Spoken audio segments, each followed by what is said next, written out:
Bonjour les amis, j'espère que vous allez bien. Aujourd'hui, petite vidéo spéciale, je ne vais pas vous parler d'orpaillage, je ne vais pas non plus vous parler de mécanique. Par contre, je vais vous parler chantier, je vais vous parler maison. Je viens de finir aujourd'hui une partie de la modification de mon réseau d'eau usée et puis j'avais envie de partager ça avec vous.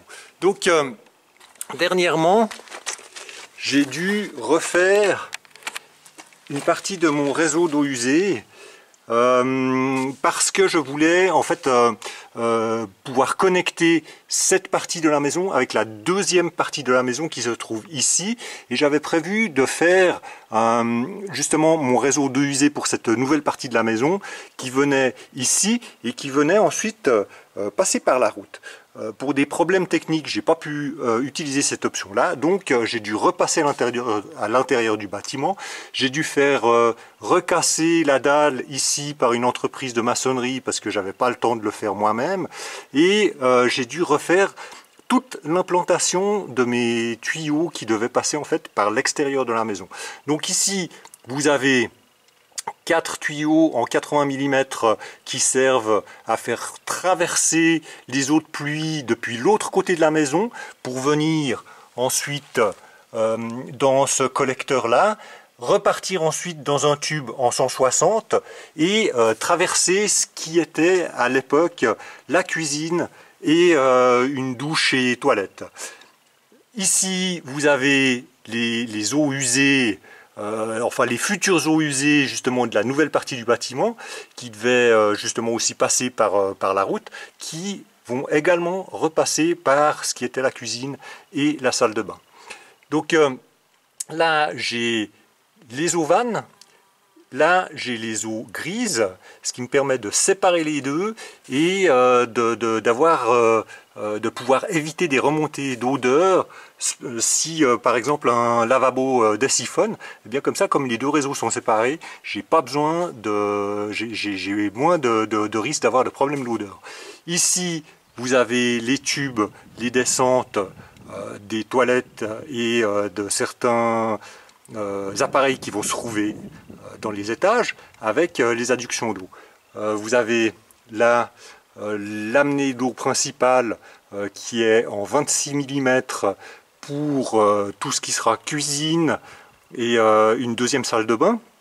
Et ici en fait on a l'adduction d'eau pour ce qui est toilette. Voilà. Maintenant donc la partie où on n'a pas pu passer par la route, eh bien on va passer par la porte maintenant pour qu'on voie un petit peu l'état de la cuisine et de la salle de bain. Donc ici tout a été démoli, j'ai pas eu le temps de le faire moi, donc j'ai aussi dû demander à une entreprise de le faire. Et puis là c'est l'endroit par lequel on va ressortir du bâtiment pour aller se piquer sur le collecteur. Et si on regarde ici, eh bien justement il y a l'autre partie où on est passé à travers le mur. Tout à l'heure on était juste derrière ce mur là, donc on est passé avec nos tuyaux d'eau usée, donc les eaux grises et les eaux vannes ici. On a notre tuyau en 160 qui fait toute la traversée ici, donc ça c'est les eaux de pluie et qui repassent là-bas. On a nos adductions d'eau.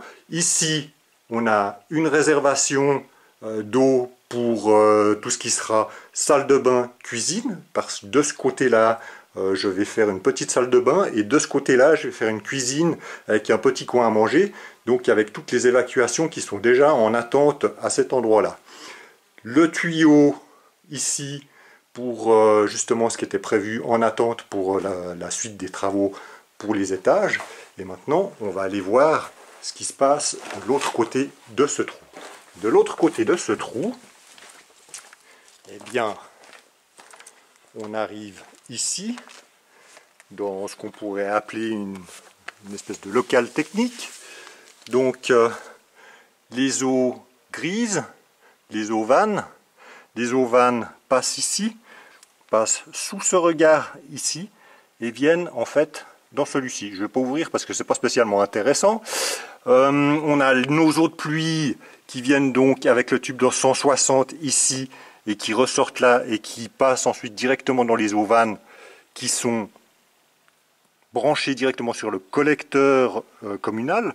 Et puis pour éviter les remontées d'odeur dans tout ce qui est gouttière et grille d'évacuation et tout ça, eh bien j'ai fait un système à clapet pour éviter justement les remontées d'odeur, parce que là on est directement dans les eaux vannes.